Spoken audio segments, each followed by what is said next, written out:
திரு சார்வாகன் அவர்கள் எழுதிய ஒரு சமூக நீதி சிறுகதை கனவு கதை.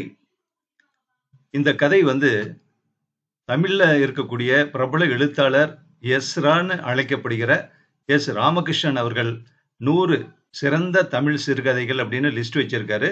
அந்த லிஸ்ட்ல இருந்து நிறைய கதைகள் நம்ம சேனல்ல ஏற்கனவே கொடுத்திருக்கோம்.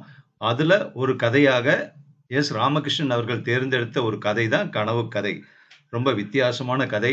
ஒரு சவுக்கடி கொடுக்கக்கூடிய அல்லது நல்ல தலையில நடுமண்டையில நறுக்குன்னு குட்டக்கூடிய ஒரு கதைன்னு சொல்லலாம். அப்படியே அசந்து போயிட்டேன் கதையை படிச்சுட்டு. நீங்க கண்டிப்பா இந்த கதையை கேட்டுட்டு உங்க கமெண்ட்டை பதிவு பண்ணுங்க. கேட்கலாமா?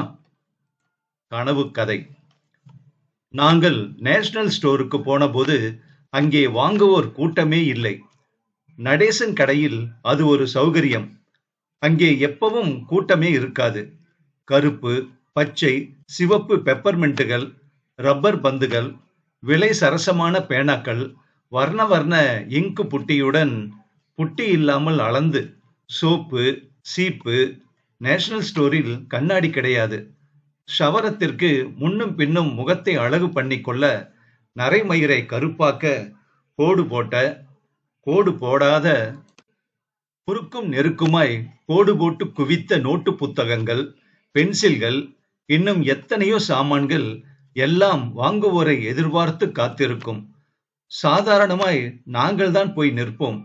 நடேசன் சிரித்தபடி வாங்க வாங்க என்பான்.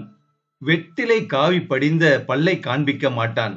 அவன் பல் வெளியர் என்று இருக்கும். அவனுக்கு வெத்தலை பழக்கம் கிடையாது. சிகரெட்டு தான் பிடிப்பான். அதுவும் கடைக்குள் இல்லை.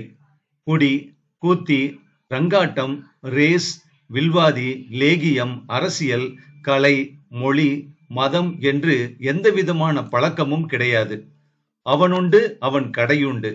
யார் வேண்டுமானாலும் அவன் கடையில் என்ன வேணுமானாலும் மளிகை சாமான்கள், மருந்து சாமான்கள், பால் பவுடர் தவிர வாங்கிக் கொள்ளலாம். ரொக்கம்தான். ரொம்ப தெரிஞ்ச ஆளானால் கடனுக்கு கூட கிடைக்கும். நாங்கள் போனால் வாங்க வாங்க என்று வரவேற்பானை தவிர எங்களை என்ன வேணும் என்று கேட்க மாட்டான். வாங்குவதற்கு எங்களிடம் சாதாரணமாய் காசு இருக்காது என்பது அவனுக்கு தெரியும். ஏதாவது வேணுமானால் நாங்களே கேட்டுக்கொள்வோம் என்பதும் அவனுக்கு தெரியும். பைபிள் படிக்காது போனாலும் கேளுங்கள் கொடுக்கப்படும் என்ற வாசகம் அவனுக்கு தெரியும். அன்றைக்கு நாங்கள் போன போது நடேசன் கண்களில் குறும்பு தாண்டவமாடிக் கொண்டிருந்தது. முகத்தில் ஒரு விஷம புன்னகை. தண்ணீர் மேல் எண்ணெய் சிந்தினால் நிற அலைகள் பரவுகிற மாதிரி. நாங்கள் கடைக்குள்ளே நுழைந்தோம். சிவப்பிரகாசம் மாத்திரம் எச்சிலை சாக்கடையில் துப்பிவிட்டு வந்தான். கடைக்குள்ளே துப்பினால் நடேசனுக்கு பிடிக்காது. எங்களை பார்த்தவுடன் சிரித்தபடி வாங்க வாங்க என்று வழக்கப்படி வரவேற்றுவிட்டு நடேசன் குனிந்து மந்திரவாதி போல மேஜைக் கடியிலிருந்து ஒரு பொருளை எடுத்து காட்டி, இது என்ன சொல்லுங்க பாப்போம் என்றான். பெருமிதத்தோடு எங்களை பார்த்தான். அவனுடைய அந்த அசாதாரணமான நடவடிக்கையினால் ஒரு கணம் சிந்தனை தடுமாறி போன நான் சமாளித்துக் கொண்டு என்னது என்று கேட்பதற்குள் ரங்கன் அப்பொருளை கை நீட்டி எடுத்தான். முதலில் அதில் ஒன்றும் விசேஷமாக தெரியவில்லை. சாதாரண கடை தராஸ் என்றுதான் நினைத்தேன். ரங்கன் அதை எடுத்து தூக்கி நிறுத்து பார்த்ததும் தான் அது சாதாரண தராஸ் அல்ல என்பது தெரிந்தது. அதில் ஒரு பக்கம் ஒரு தட்டும் மறுபக்கம் ஒன்றன் கீழ் ஒன்றாக 3 தட்டுகளும் இருந்தன. எனக்கு ஒன்றும் புரியவில்லை. இது என்னன்னு சொல்லிட்டா ஆளுக்கு 2 ஸ்வீட் தர்றேன் என்று சொல்லி மீண்டும் ஒரு பெருமித புன்னகையை உதிர்த்தான் நடேசன். நானும் சிவப்பிரகாசமும் தெரியவில்லை என்று சொல்லி தோல்வியை ஒத்துக்கொண்டு விட்டோம். ரெங்கன் மாத்திரம் சிறிது நேரம் அந்த 3 தட்டு தராசை திருப்பி திருப்பி பார்த்தபடி யோசனை செய்தான். வயது 40 ஆனாலும் அவனுக்கு இன்னும் ஸ்வீட் என்றால் ஆசையோ என்னவோ. கடைசியில் அவனும் என்னடாது படம் ஆச்சரியமா இருக்குதே என்று பொதுவாக உலகத்திற்கு அறிவித்துவிட்டு தோற்றதற்கு அடையாளமாக தராசை திருப்பி தந்து விட்டான். நடேசனுக்கு ஒரே சந்தோஷம். பரவாயில்லை, தெரியாவிட்டாலும் பரவாயில்லை, எடுத்துக்கோங்க என்று சொல்லி அருகில் இருந்த பெப்பர்மெண்ட் பாட்டிலுக்குள் கைவிட்டு சில மிட்டாய்களை அள்ளி எங்களிடம் நீட்டி, ரங்கன் 2 மிட்டாய் எடுத்துக்கொள்ள நானும் 1 எடுத்துக்கொண்டேன் மரியாதைக்காக. சிவப்பிரகாசம் வேண்டாம் என்று மறுத்துவிட்டான். அவனுக்கு டயபடிஸ், சர்க்கரை வியாதி. ஸ்வீட்டும் சாப்பிட மாட்டான், அரிசி சாதமும் சாப்பிட மாட்டான். சும்மா எடுத்துக்கப்பா, இந்த ஸ்வீட்ல எல்லாம் சர்க்கரையே கிடையாது என்று நடேசன் வற்புறுத்தவே, என்னோட பங்க நீயே எடுத்துக்க என்று சிவப்பிரகாசம் பிடிவாதமாக மறுத்துவிட்டான். நடேசன் தன் பங்கையும் எடுத்துக்கொள்ளவில்லை, சிவப்பிரகாசத்தின் பங்கையும் எடுத்துக்கொள்ளவில்லை.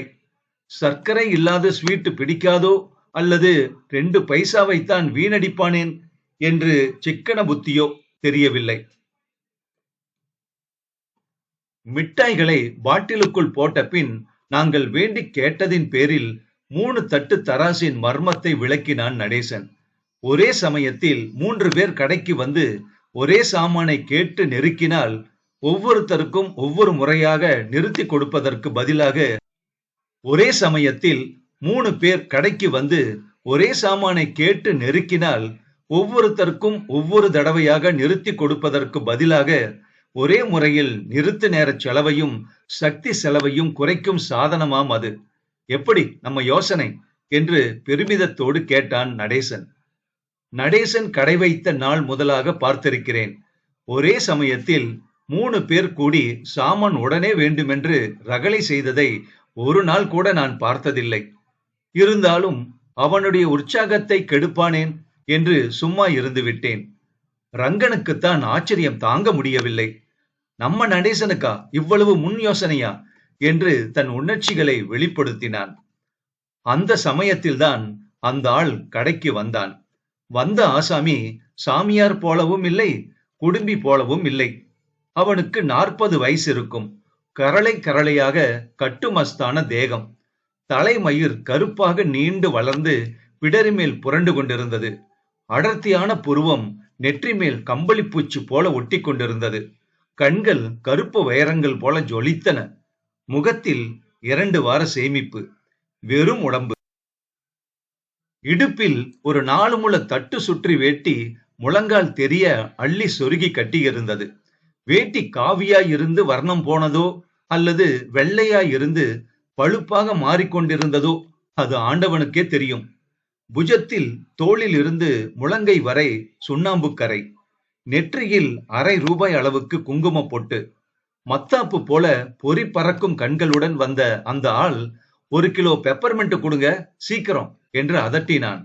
அவன் குரல் கண்டாமணி மாதிரி ஒலித்தது. நடேசன் நிதானமாக கிலோ ₹5 என்று சொல்லி இருந்த இடம் விட்டு அசையாமல் நின்று வந்த ஆளை ஏற இறங்க பார்த்தான். சரி சரி கொடுங்க சீக்கிரம் என்று சொன்னபடியே அந்த ஆள் இடுப்பை தடவி ஒரு முடிச்சை அவிழ்த்து எட்டாக மடித்து வைத்திருந்த அழுக்கேறிய ₹5 நோட்டை எடுத்து மடிப்பு களையாமல் நீட்டினான். நடேசன் சாவதானமாக நோட்டை வாங்கி மேஜை மேல் வைத்துவிட்டு தராசை எடுத்து 3 தட்டுகளில் 2 கலற்றி வைத்துவிட்டு 1 கிலோ படிக்கல்லை போட்டு இன்னொரு தட்டில் பெப்பர்மெண்ட்டுகளை அள்ளி போட்டு தங்கம் நிறுப்பது மாதிரி நிறுத்து, பின் பெப்பர்மெண்ட்டுகளை காகித பையில் போட போகும்போது, பையில போட வேணாம், சும்மா அப்படியே காகிதத்துல வச்சு கொடுங்க என்று சீறினான் அந்த ஆள். அவன் கண் பாம்பின் நாக்கு மாதிரி இருந்தது. ஒரு தமிழ் தினசரி துண்டில் கொடுக்கப்பட்ட மிட்டாய்களை வாங்கி கொண்டு அந்த ஆள் மணிகூண்டின் பக்கமாக விடுவிடு என்று நடந்தான். அவன் என்ன செய்ய போகிறான் என்ற ஆவலினால் ஈர்க்கப்பட்டு நானும் ரங்கனும் சிவப்பிரகாசமும் அவனுக்கு சற்று தள்ளி பின்னால் அவனை தொடர்ந்தோம். நடேசன் கடையில் இருந்து சுமார் 150 அடி தொலைவில் நகராட்சி மணிகூண்டு இருக்கிறது. அது வருஷம் தேதி காட்டுவதில்லை. ஆகவே அது நின்று எவ்வளவு நாள் ஆச்சு என்று தெரியாது. எப்போதும் 12 மணி காட்டிக் கொண்டிருக்கும். விளக்கு வைக்கும் அந்த நேரத்திலும் அது மணி 12 என காட்டிக் கொண்டிருந்தது. எங்கள் ஊர் பஜாரின் நடுநாயகமான மணிக்கூண்டை சுற்றித்தான் சிறிது வெற்றிடம் இருக்கிறது. சாதாரணமாக 4 பேராய் கூடி கூடி பேச வசதியான இடம். சற்று தள்ளி போனால் பறவைகளின் எச்ச வீச்சுகளுக்கு பலியாக நேரும். மணிகூண்டு அருகே அப்படி இல்லை. மணிகூண்டின் அடியில் இருந்த சிறு மேடை அருகில் நின்று கொண்டு அந்த பெப்பர்மெண்ட்டுக்கார ஆள் அருகில் இருந்தவர்கள் கையில் ஓரிரு பெப்பர்மெண்ட்டுகளை திணித்தான். அவர்கள் திகைத்தார்கள். சாப்பிடுங்க சாப்பிடுங்க, ஆண்டவன் பிரசாதம் என்று சொல்லிக்கொண்டே இன்னும் சில பேர்களுக்கும் நடேசன் கடை மிட்டாய்களை அள்ளி கொடுத்தான்.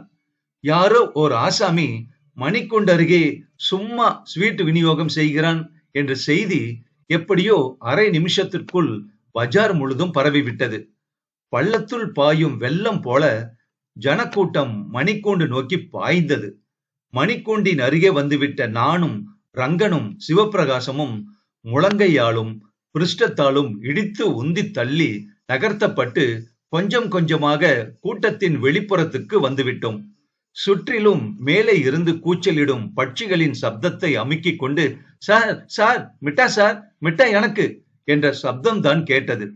எங்கள் ஊர்வாசிகளுக்கு பெப்பர்மெண்ட் மிட்டாய் என்றால் அவ்வளவு பிரேமை என்று எனக்கு அது நாள் வரை தெரியவே தெரியாது. கூட்டமே சேராத நடேசன் கடையில் கூட பெப்பர்மெண்ட் வாங்க ஏதாவது குழந்தைகள் தான் எப்போதாவது வறுமை ஒழிய இங்கே போல விழுந்தடித்து ஓடி வந்த பெரியவர்களை கண்டதில்லை. வெள்ளை சட்டைக்காரர்கள், கம்பிக்கரை வேட்டிக்காரர்கள், சட்டையே இன்றி சாய வேட்டி கட்டினவர்கள், டெர்லின் பனியன்கள், மணிக்கட்டில் கடிகாரம் கட்டினவர்கள், கயிறு கட்டினவர்கள், வெள்ளிக்காப்பு போட்டவர்கள், நரை மீசைகள், வழுக்கை தலைகள், முறுக்கு விற்று கொண்டிருந்த பல்லே இல்லாத கிழவி, அவளது ஏஜென்டான அவள் பேரன், பளபள நைலான் ஜரிகை மினுக்கும் ரவிக்கையுடன் பஜாருக்கு வந்திருந்த கை குழந்தை காரிகள், புருவிக்காரிகள், பெட்டிக்கடையில் பீடி, சிகரெட், சோடா, கலர், வெற்றிலை, வாழைப்பழம், புகையிலை வாங்க வந்தவர்கள், இவர்கள் கால்களுக்கிடையே குனிந்து வளைந்து ஓடின நிர்வாண சிறுவர் சிறுமியர். கண்ணை மூடி திறப்பதற்குள் பெரும் கூட்டம் சேர்ந்து விட்டது. அங்கே தேன் கூடு போல நொய் என்ற சத்தம். பெப்பர்மெண்ட்டுக்காரன் மிட்டாய்கள் தேங்கி நின்ற காகிதத்தை அனுமார் போல தலை மட்டத்துக்கு ஏந்தி பிடித்து மேடை மேல் ஒரே தாவாக ஏறி நின்றான். இவ்வளவு தூரத்திலும் அவன் கண்கள் தணல் போல தெரிந்த. சத்தம் போடக்கூடாது, நான் சொல்றபடி கேட்டா எல்லாருக்கும் கிடைக்கும் என்று உரத்த குரலில் கூவினான். மொல் என்று ஒளி எழுப்பிக் கொண்டிருந்த கூட்டம் ஒரு கணத்தில் மௌனமானது. முனிசிபல் விளக்கின் நீல வெளிச்சத்தில் கூட்டத்தின் 1000 முகங்களும் மூச்சு விடுவதை கூட நிறுத்தி மோவாயை நிமிர்த்தி அண்ணாந்து அவனை ஆவலுடன் நோக்கின. அம்முகங்கள் அவ்வொளியில் பச்சையாய் தெரிந்தன. எல்லாரும் மணிகூண்டு பெருமாளுக்கு ஒரு பெரிய நமஸ்காரம் போடுங்க என்று பெப்பர்மெண்ட் சாமியாரிடமிருந்து அந்த ஆணை பிறந்தது. ஒரு கணம் உயிரிழந்து பிணமாய் நின்றிருந்த கூட்டம் புழுக்களுடன் உயிர் பெற்றது. சடசடவென சாய்ந்தது. முன்னால் இருப்பவர்கள் கால் மேல் தலையும் பின்னால் இருப்பவன் முகத்தின் மேலே காலையும் வைத்து கூட்டம் சீட்டுக்கட்டு சாய்வது மாதிரி சாய்ந்தது.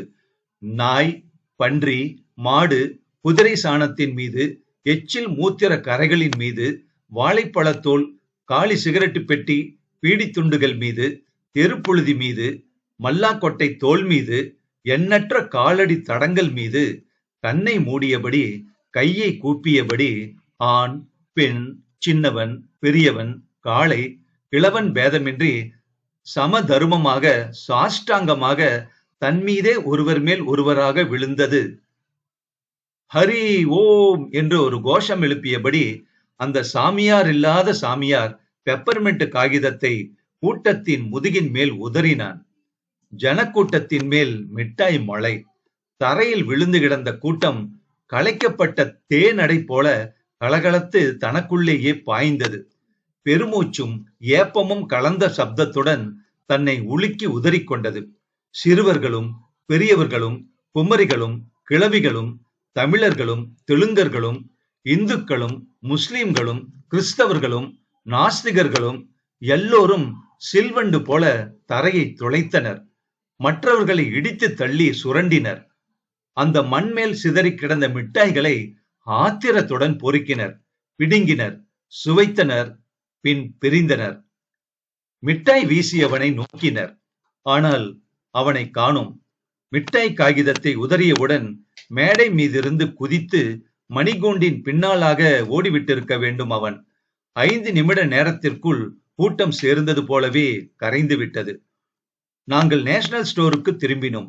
வேடிக்கை பார்க்க கடைக்கு வெளியே வந்திருந்த நடேசன் கடைக்குள் நுழைந்து எங்களை பார்த்து சிரித்தான். பாத்தீங்களா, பைத்தியம் போல இருக்குதுல்ல, ஆனாலும் அதனால ஒருத்தருக்கும் நஷ்டமில்ல என்று சொல்லி பெப்பர்மென்ட் வாங்கியவன் விட்டு போயிருந்த 5 ரூபாய் நோட்டின் மடிப்புகளை பத்திரமாக பிரித்து அதை ஆள்காட்டி விரலால் ஒரு தரம் சுண்டி தட்டிவிட்டு மேஜைக்குள் போட்டான். நாங்கள் ஆமா ஆமா என்றோம். சிவப்பிரகாசம் எச்சில் துப்ப எழுந்து கடைக்கு வெளியே போனான். கனவு கதை சிறுகதை முற்றும். என்ன ஒரு மெசேஜ்! இன்னைக்கு சமூகத்தில் இருக்கக்கூடிய ஒரு அவலத்தை மக்கள் எந்த அளவுக்கு இனாம் அல்லது ஃப்ரீ அப்படிங்கிற ஒரு விஷயத்தை நோக்கி எப்படி ஓடுறாங்க, எந்த எதிர்பார்ப்போடலாம் இருக்கிறாங்க அப்படிங்கிறத பட்டவர்த்தனமா அப்படியே செதுக்கி இந்த கதையை கொடுத்திருக்காரு. எப்ப எழுதினாருன்னு தெரியல. கண்டிப்பா ரொம்ப நாள் இருக்கும். அப்பவே இது மாதிரியான நிலைமைகள் இருந்திருக்கு அப்படிங்கிறது நமக்கு நல்லா புரியுது. சோ இத கேட்டதுக்கு அப்புறமாவது நாம எல்லாமே திருந்துவோமா?